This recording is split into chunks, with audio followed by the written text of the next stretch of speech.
Welcome to Renegade Thinkers Unite, featuring the sharpest minds in marketing, inspirational case histories, and weekly insights you can apply to your business. Find out why top CMOs rank this podcast among their favorites. Now, here's your host, Chief Marketing Renegade, Drew Nizer. Today's episode is about leadership.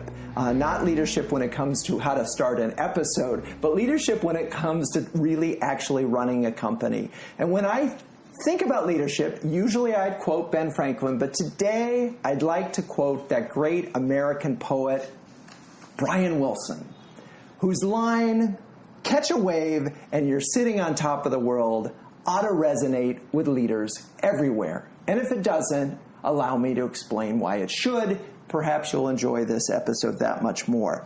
Metaphorically speaking, my guest today, Sophie Goldschmidt, who is the CEO of the World Surfing League, has caught a lot of waves in her career.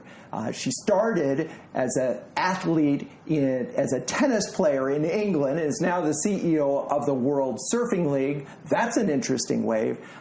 Also has worked at almost as many sports leagues as you could think of, from the World Tennis Association to the NBA to rugby, which says a lot about your ability, by the way, as a leader and to sort of go into these organizations and learn it so quickly. But you're also, and this is the wave that I think is most significant, we'll talk a lot about, is helping your organization currently ride a wave of purpose and really transforming the organization. So with all of that said, let's get on with the show. Sophie, welcome to the show.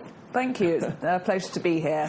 Just for your folks, I'm laughing because this was the fourth take to get this show started, so we let you in on a little behind the scenes. Now, I have to ask you, this would be me, but when you're sitting in Hawaii watching a world surfing event and the beautiful scene and the sun is shining and people are riding these waves, this incredible sport, do you pinch yourself and go, oh my God, I'm the CEO of this organization?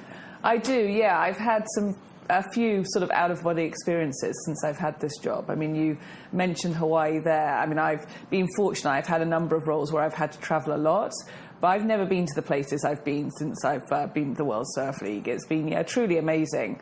I actually went to Hawaii for the first time with this role, and I remember arriving on the North Shore for the first time, and it was when I really, truly got surfing. I mean, I was familiar with the sport. I'd surfed a little bit myself, but you can't help but soak it up. The waves just pumping, crashing in one after another. Every wave's got a name, and as far as you can see, there's just waves breaking. So, yeah, it's been a pretty special journey so far. Yeah, and I was funny because I was thinking when I wrote my little intro, by the way, I had more fun researching this episode than any episode I have had in a long time. I spent most of Saturday afternoon just watching surfing videos. Oh, good. What you don't know is I grew up in Newport Beach, California, and of course it's a big surf town when I was growing up, but there was an important little factor going on in Newport, which was you were either a surfer or a tennis player. You weren't, those lines were not crossed. The surfers were the dudes who surfed early in the morning, showed up with wet hair every day, and the tennis players, well, you know, the tennis players, that's what you are. Yeah. And it was a divide, and I always regretted that because when I finally got on a board at 22, I went, oh my God, this is an amazing sport. Yeah. So, but you found it challenging. I did, yeah, as a sport to actually participate in. I mean, I like to think of myself, probably wrongly so, but as fairly athletic. I mean, tennis is what I grew up playing, but I grew up doing loads of different sports and actually got into surfing or trying to get into surfing a little bit before I got this role. It is so hard. I mean, it's by far the toughest sport I've ever tried. But hey, that's the challenge. And I think a lot of that has to come to do with the fact that we're dealing with Mother Nature. Yeah. There's all this variability. You know, you don't know when the waves are going to be pumping. Right. It's dependent on the forecast. You have to go to some pretty remote locations. But I think that's part of the adventure. Yeah, and I think about, a lot of us are attracted to the big waves and things like Maverick and watching those giant waves and the nerves. And there was that terrific and interesting, and I know complicated for you, article in the New York Times about these women surfers who were trying to tackle some of those giant waves and the controversy that it caused. Yeah. But can you imagine being on a wave, looking up or looking down, and it's like straight vertical, it's 50 feet below you? Yeah, I mean, their bravery, especially the women, but the men as well, who have had the opportunity to do it for longer, it's quite phenomenal. I mean, it's one thing, since I've actually been working in the sport, we share a lot of our content because visually it's just so beautiful. But everyone gasps when they see one of these giant waves and they see a pinprick on it. They're like, what the heck's that? And then they realize it's a person. No one can be but amazed at sort of the bravery. And we're really proud of the fact that the women now have the opportunity to surf. We took over the Big Wave Tour a few years ago, and women weren't invited to a lot of events. Now they are. Mavericks, for the first time, will allow women to surf, and that's thanks to what we've invested and the events that we've put in place.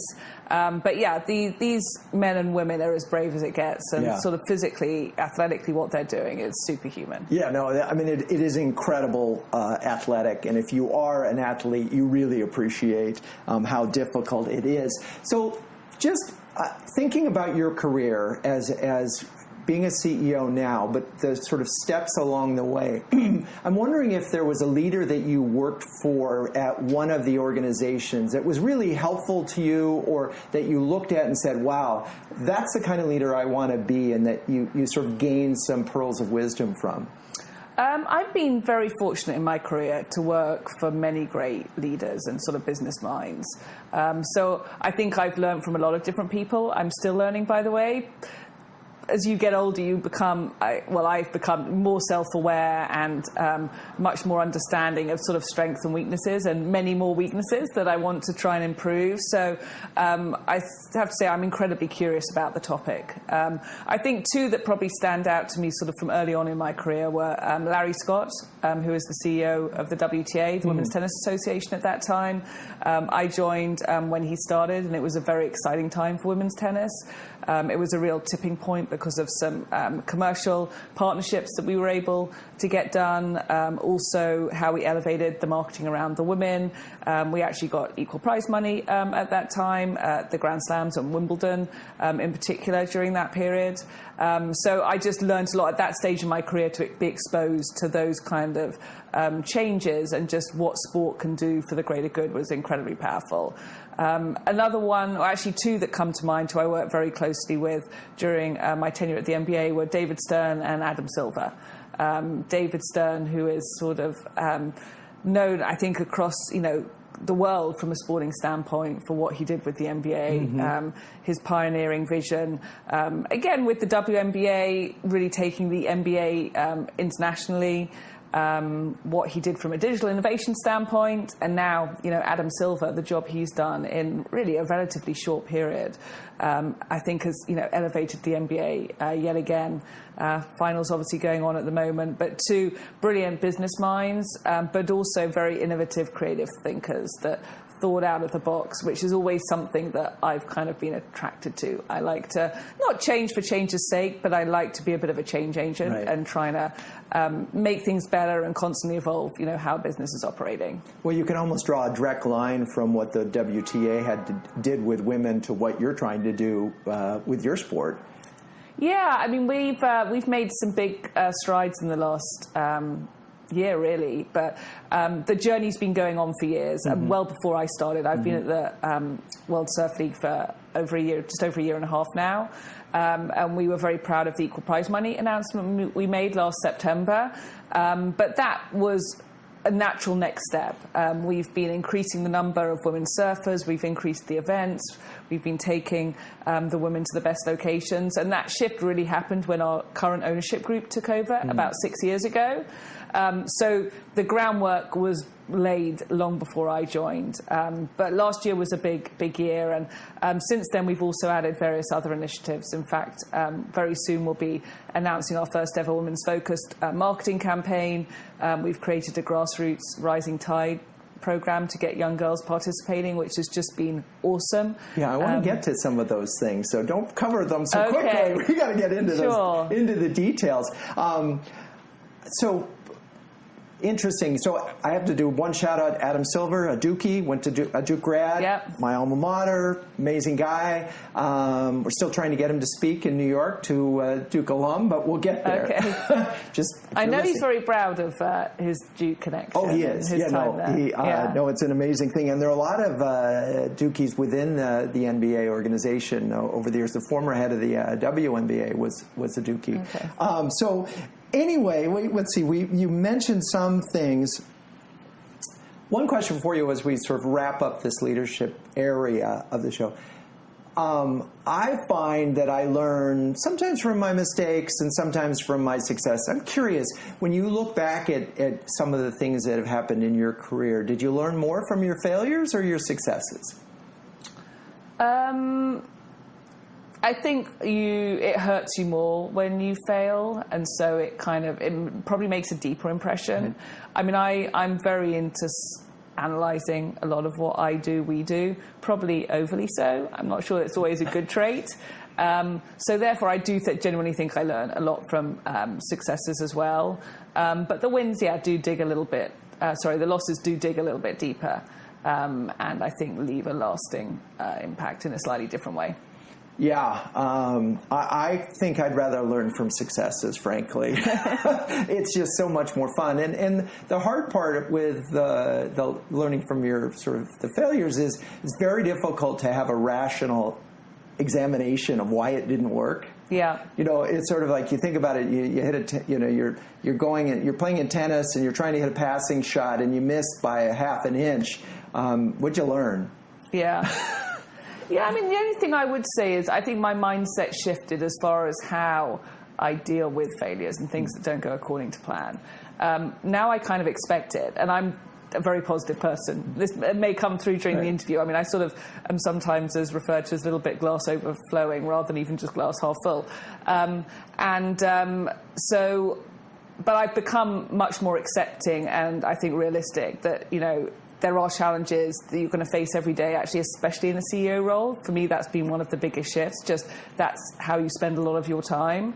And I think to be innovative and pioneering, which we're really trying to be, you have to take risks. Right. And when you take risks, you're going to fail. Okay, you've got to learn from those mistakes. You can't afford to make the same mistakes twice. But difficult things don't always go according to plan. And I think embracing and accepting that actually can be a real positive, and it's kind of needed to stay ahead of the game. Right. There's no safe route here. No. And I mean, occasionally there is, and again, seeing what has been done before. But if you're really trying to path a new sort of road down a specific area, then there are going to be unknowns. Right. However much it's thought through, and I'm very into preparation, but, when you're pushing it, and sometimes you have to move pretty quickly. But I kind of always balance that out as long as it has been thought through. You've been very thoughtful about the process and strategic about, why you're doing something. Then, for the most part, it's okay. Okay. All right, we're going to take a quick break, and when we come back, we're going to zero in a little bit on the leap from being a marketer to a CEO. Stay with us. You've been listening to another great interview on Renegade Thinkers Unite with Drew Neiser. But the value doesn't end there.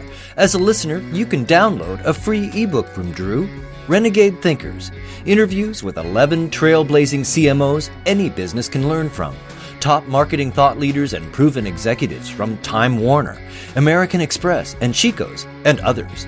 Get your free copy at renegadethinkersunite.com/ebook. For listeners only, at renegadethinkersunite.com/ebook.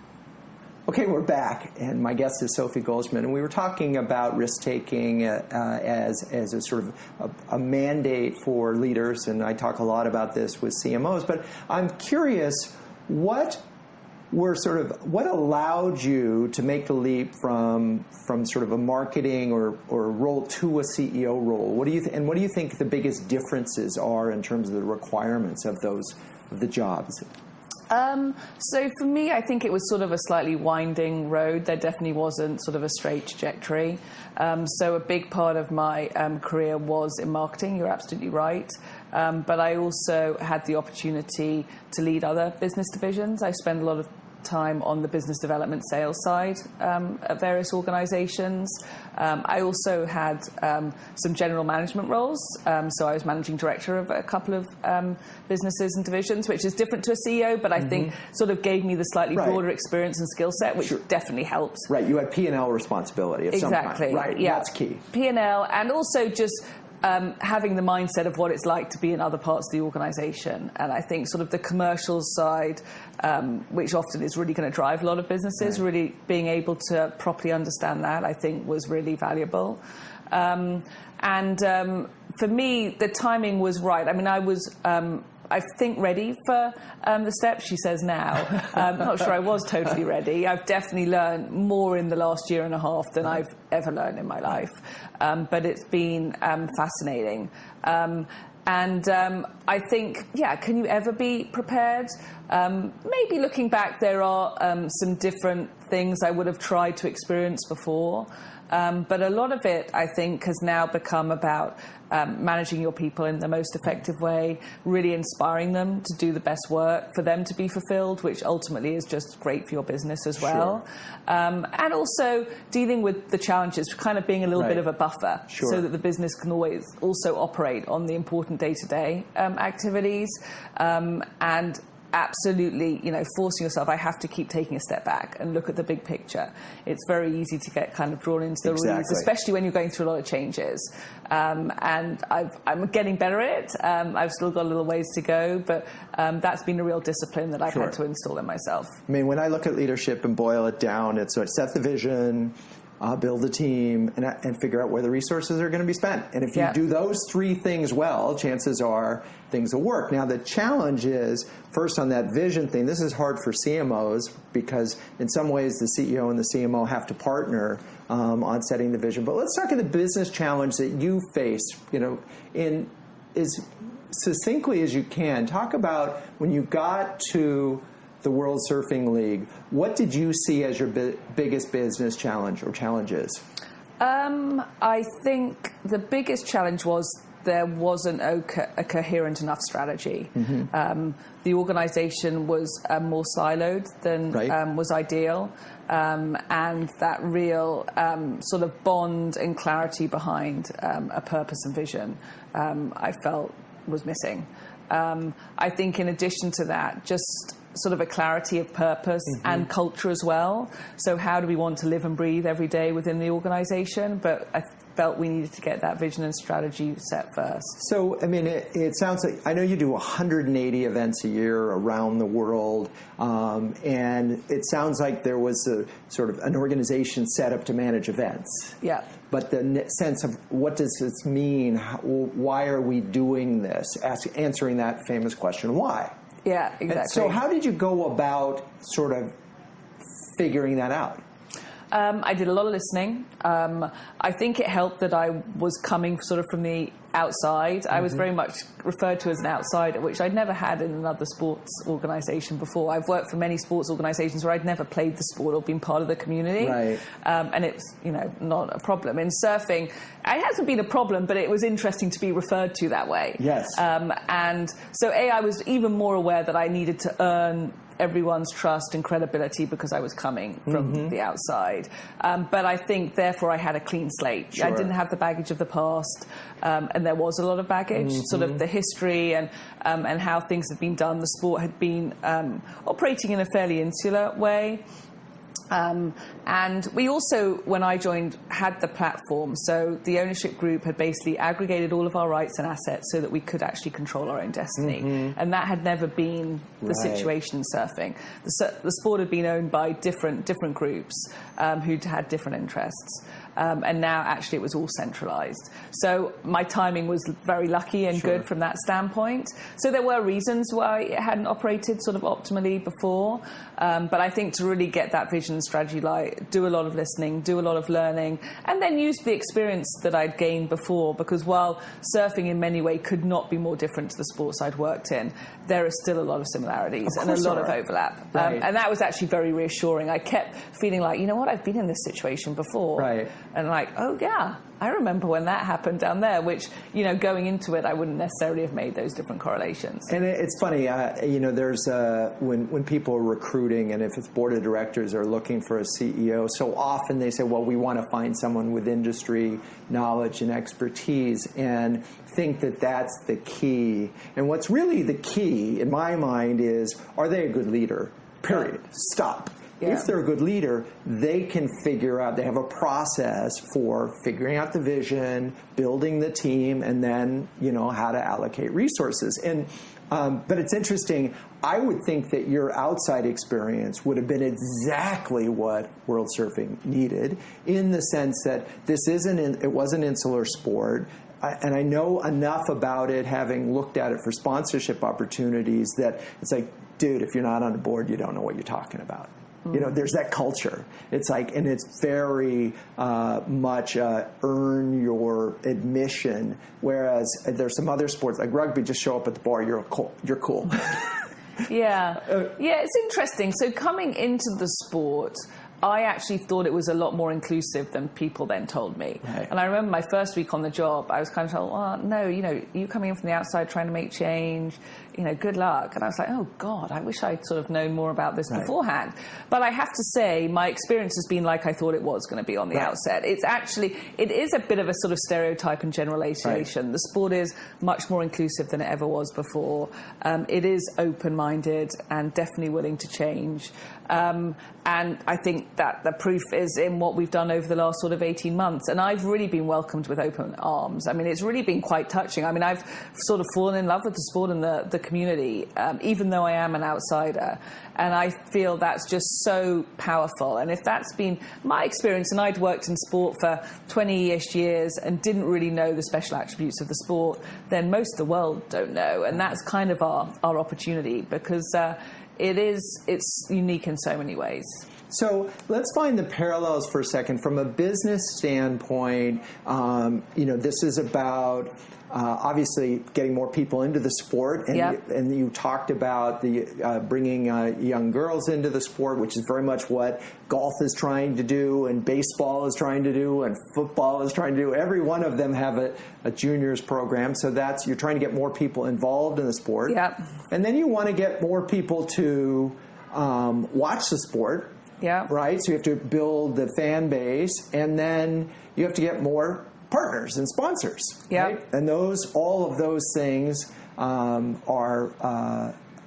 sort of common to sports properties. I think there's a way of having this conversation is relevant to all businesses. I mean, you need to grow your business. Yeah. What does that mean? So growing your business to you, when you look at it, what does that mean? How does? For us, it's about growing. We call it our audience. Mm-hmm. Whether you're participating, watching, purchasing, for us, that all relates to growing our audience. And we are getting much more scientific about how we're measuring that. We are being much more inclusive about every platform that we're looking at, as well as our live events. And I think for us, the big shift strategically was to not just be about what happens in the jersey and pure competitive surfing. The reality is most surfers don't compete. A lot of the sport is what we call free surfers, even at the elite level. So we were just missing a massive part of the market by being so focused on competitive surfing. And the shift was using our amazing role models and elite athletes that we have in a much broader way to inspire people in all sorts of different ways, because they're incredibly well-rounded individuals. So that shift from pure competitive surfing into lifestyle, which I feel no sport can transcend from sport to lifestyle better than surfing. And we were kind of missing that whole business opportunity. In addition to that, something you mentioned earlier, just being focused on sort of pure events. Events obviously are still super important to us, but now we're really positioning ourselves as a broader media company and looking strategically at a much broader range of content, because there are so many different hooks that can connect with our consumer and fans, and new fans that don't even know they exist in our world yet.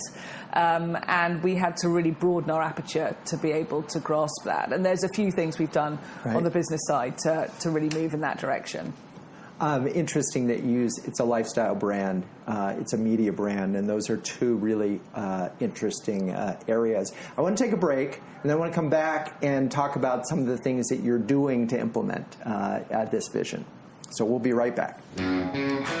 Did you know that Renegade Thinkers Unite was ranked number 2 of the top 10 podcasts for CMOs by Crackerjack Marketing? Wow, we're really honored.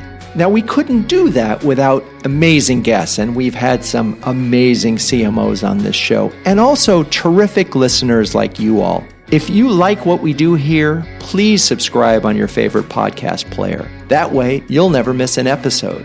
Also, as a special thanks, I'd like to send you a free ebook on Renegade Thinkers. Now, for that, just email drew@renegade.com. Now let's get back to the show.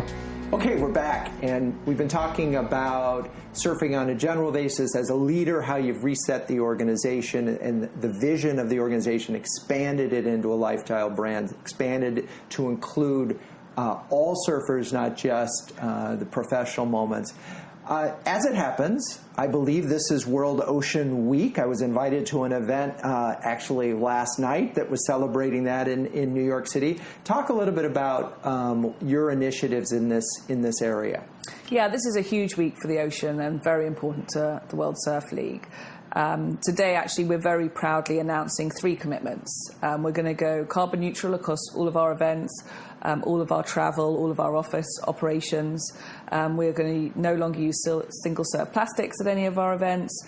And we're going to leave every place better than how we found it, which really talks to the impact we can positively make on local communities year-round, some of the sand erosion that's happening. And, I mean, the reality is, as I think most people know by now, hopefully, we are in crisis mode.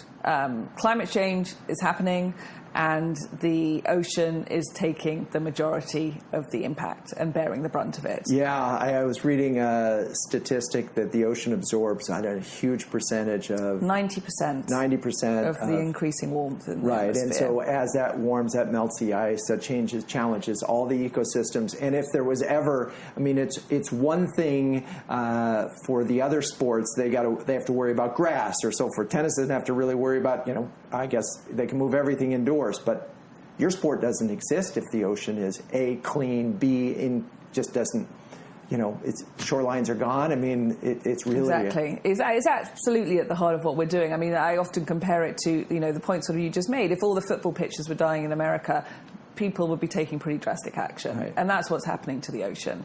And for us... I wish that were true. I think they'd just say, okay, well, we'll just go to artificial turf. I don't know. I'm not sure if people would be... yeah, it's a fair point, but I think it would highlight just the drastic situation that we're in. There would be alternatives, but it would be like, oh my God, we can't play in a natural environment anymore. I think there's a sort of a mentality is, that may be happening, but there's nothing I can really do about it. Yeah. And one of the things I think is interesting about some of the things that you're doing, some of them feel small, but I think that's the point. It's that every little bit that you do, that individuals do and organizations do, can add up to a lot. Absolutely. And everyone has created this. Whether it's intentional or not, everyone can have a positive impact to correct it. And I think we try and be really positive with most of our messaging, because I think it can sometimes be a bit gloom and doom. It's like, oh my God, it's so big. And also it sometimes seems quite far off before the really catastrophic stuff begins to happen. I mean, it's, decades before the ocean level rises 2 meters, but it will affect the next generation. That means parts of the world will no longer exist, will be underwater. Sell your real estate in Florida, folks. Yeah. Soon. So for us, I think, we're not unlike many organizations that have a purpose, have a broader philanthropic mission, and have a CSR sort of commitment. For us, I just feel we're incredibly fortunate, for dire reasons, that it's such an authentic fit. Of course, we would care about the ocean. The community is incredibly knowledgeable about it. I mean, it's something that's really struck me since I've joined. You take our athletes, for example, as they're coming out of the water, having competed, they're picking up plastic off the beach before they go in to compete for a world championship. I mean, they literally live and breathe it.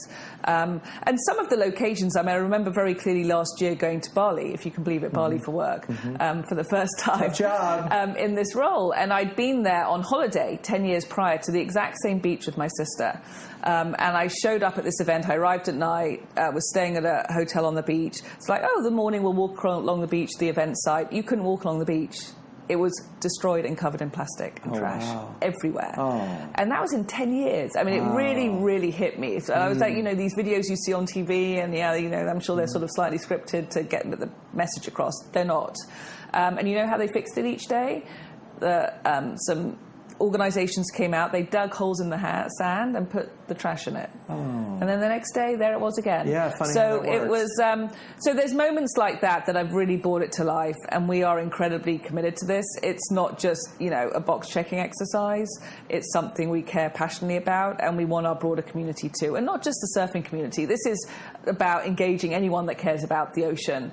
We've got some fun initiatives that we'll be rolling out over the next few weeks, just to highlight, to your point, how people can make a difference. You don't need to be living by the ocean to make a difference. You can cycle to work. You can pick up some plastic off the street.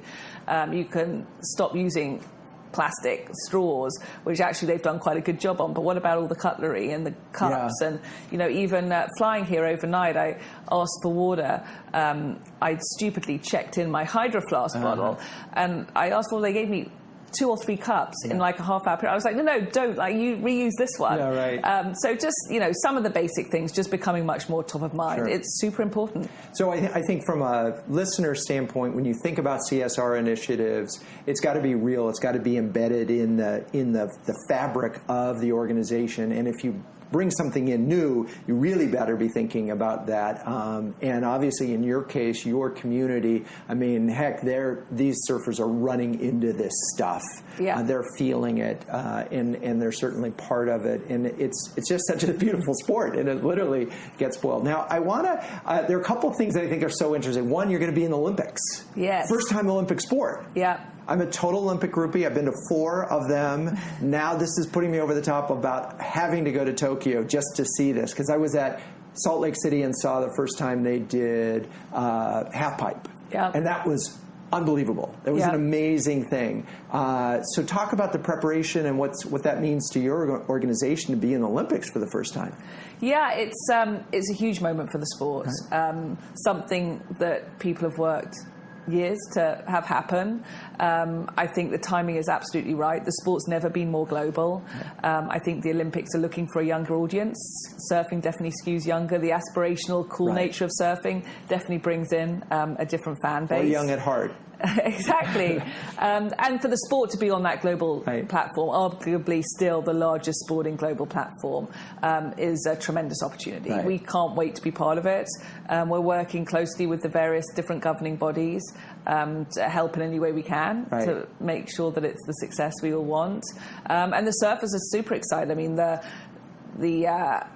rankings this year will actually qualify half of the surfers for the Olympics. Oh, very cool. So there's extra on the line, and you really felt it at the start of the season. I mean, it was great from a business standpoint just to have that extra message and kind of extra goal as we went into this year.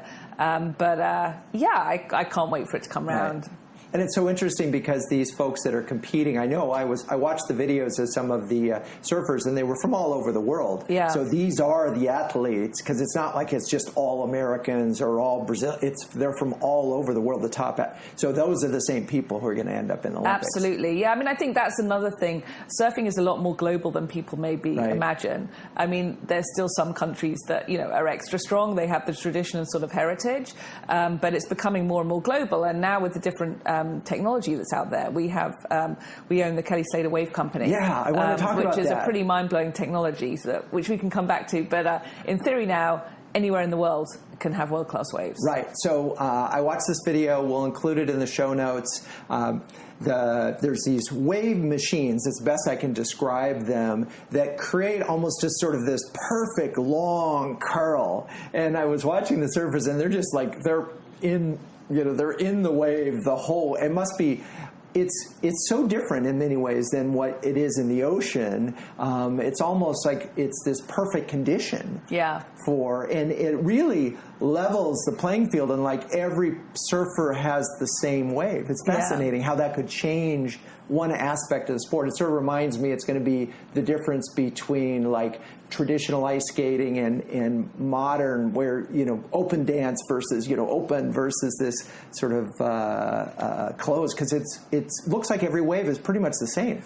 Yeah, so it actually has a lot of variability. There are about 50 different types of waves that you can get, but you can run the same wave over and over again. So each surfer, could be competing on the same sort of backdrop, which is a big difference, as you know, correctly, to the ocean. So the variability is gone. You're not dealing with Mother Nature. So for us, I think very importantly, this is not replacing the ocean. No. This is complementary and additive. It's almost like a different sport, because I noticed that they were doing a lot more things like flips, and because it was so predictable, they had more control over the board. They were doing things that they might try, but here they could do them consistently. It reminded me a lot more of half pipe, or both from skateboarding and blading, than it did traditional surfing. Yeah, no, that's a really good analogy, and it's almost like now they can choreograph their routine because they know what's coming. Exactly. I think for us, from a business standpoint, why it's so impactful is the programmability it allows. One of the biggest challenges we face is because of Mother Nature, we never know exactly when we're going to be on. So yesterday, we actually just wrapped up our event in Margaret River, in addition to having a couple of shark sightings during the event. So we actually had to stop the event a couple of times. We have an amazing protocol and procedure in place. So it was all very safe. But we didn't know, because of the wind and the swell, whether we were actually going to run yesterday until half an hour before we went live. So from a programmability on network TV standpoint, we're challenging, which is why we've done so much digitally, which has actually worked really well for us. But to really grow our audiences, we want to have more mainstream media coverage. The wave system changes that. We can push a button, and at 8 o'clock on a Saturday night, a world-class wave will run. And our technology really is world-class. The Kelly Slater Wave Company technology can create 8-9 foot waves that can barrel, that can be high performance, etc. And now you can also create a spectator environment, which again, at the beach, we love the beach. We're always going to be going there, but most of them are public beaches with the permitting, etc. We don't want to build big infrastructures. You know, we talk about leaving every place better than how we found it. That doesn't tick that box. But these wave systems allow us to do that. In addition, coming back to the Olympic point, now we can, in theory, surf anywhere, even in a landlocked country. You can put one of these facilities in and train world-class athletes. So it's a bit of a game changer for the sport. Actually, I think for all sports at large, because of now just how you can visually produce something in such an amazing and more predictable way. It's interesting. So now I can imagine, I'm thinking of a couple of situations. It's like Bollettieri down in Florida teaching the young. There's going to be somebody who's going to create one of these wave farms that's going to create the surfing academy of the future. And then there's going to be another person, I'm thinking of, I'm only remembering his nickname from snowboarding, the Flying Tomato. Shaun White, who built his own half pipe just to be able to, after years of success, so he could practice privately. So suddenly there's a lot of interesting permutations that could happen as a result of that. Absolutely, and actually we're already seeing our facility being used as training venues. So we've had the Australian team up there. We've got other national teams leading up to the Olympic, because just the consistency. You know you're going to get a wave every few minutes, whereas in the ocean, you could be waiting a long time to get a wave. So it's an incredibly exciting part of our sport. So, and I'm just imagining the analogy would be you're running the Super Bowl and you don't know what day it's going to be. Sorry, guys, I know you want to plan your party, but we don't know what exact day it is. Wait, that Maverick wave may show up, may not. Stay tuned. We'll let you know, and we'll send you a text about 15 minutes before the event starts. Exactly. That'd be a tough business to run. And then even when you do start, you may stop at half time, and we may not come back for 5 days because of sharks, or other things, or the weather, or whatever else. Oh, and by the way, you also can't sell any tickets. Because you're on a public beach, which doesn't allow it. So you put all those in the mix. We've got some business challenges, or opportunities, as I like to call it. Opportunities, because you're a half overflowing person, a glass overflowing person. So interesting. All right. So if we have a bunch of marketers listening, and based on the experience that you've had so far in the last year, what would you say is sort of the biggest learning that you could share that would help marketers out there, even though you have some unique challenges, there's some things that are universal that you probably, a couple of do's and don'ts that you have can sort of summarize and share with the audience. Wisdom. Yeah, I mean, I think really understanding authentically how you can differentiate yourself. I mean, one point actually I didn't make when we were talking about our ocean conservation commitments was initially it may have started off as more of a philanthropic idea, and of course we've got to do this because it's the right thing to do, but my goodness, has it been good for business as well. And actually doing the right thing, being purpose-led. We know the research is there. The next generation are really going to judge brands by that. They know who's doing the right thing, who's caring about the environment, etc. So we feel we're kind of getting ahead of it from a business standpoint. If we've got that track record to point to, we think that will pay off in spades. So we really look at this as an investment. It's not a marketing cost. I think also you can't understand your current and new audience well enough. The focus we've now put on that, especially for us, as so much of what we're doing is digitally, you can learn very quickly. You can afford to test at a relatively low cost and pivot, pretty seamlessly. And as the organization's professionalized and just developed, being much more scientific, and that's across every department. I want our whole organization to be obsessed with our audience, understanding who they are, what they want more of, how we can better service them. And we've changed our strategy to be more relevant to more people, but still without having that underlying just obsession with really getting into the nitty-gritty of who they are, what they want, and why we can serve them. We're not going to be successful. So I think, finding your authentic purpose and then really going deep on that, in addition to taking audience knowledge to a whole new level, which is evolving, by the way. I mean, each week we're trying to look at different stats and understand different aspects of how we can better serve them, ultimately to commercialize that. But first and foremost, it's about how can we make their experience better? How can we ensure that they want to consume more and keep coming back? So in summary, it helps to have a purpose. It's a meaningful purpose that can permeate the organization from top to bottom, that impacts your operations. And trying to be carbon neutral as the first world sport to do that, I think is impressive. And then two, it ultimately isn't about you; it's about your customers and your audience, and how are you learning from them, engaging with them, expanding with them, and helping them relate to you. I think those are pretty universal summaries. And so, Sophie Goldschmidt, thank you so much for being on the show. Thank you. Thank you for having me. And to all the listeners, always grateful. Yes, definitely think about getting your surfboard out this summer. I hear that the surf's up. To my friends in Newport Beach, who remember Newport Beach before the OC and the famous wedge where there was a risky surfing area. Anyway, thank you for checking in on the show. And until next time, keep those renegade thinking caps on and strong.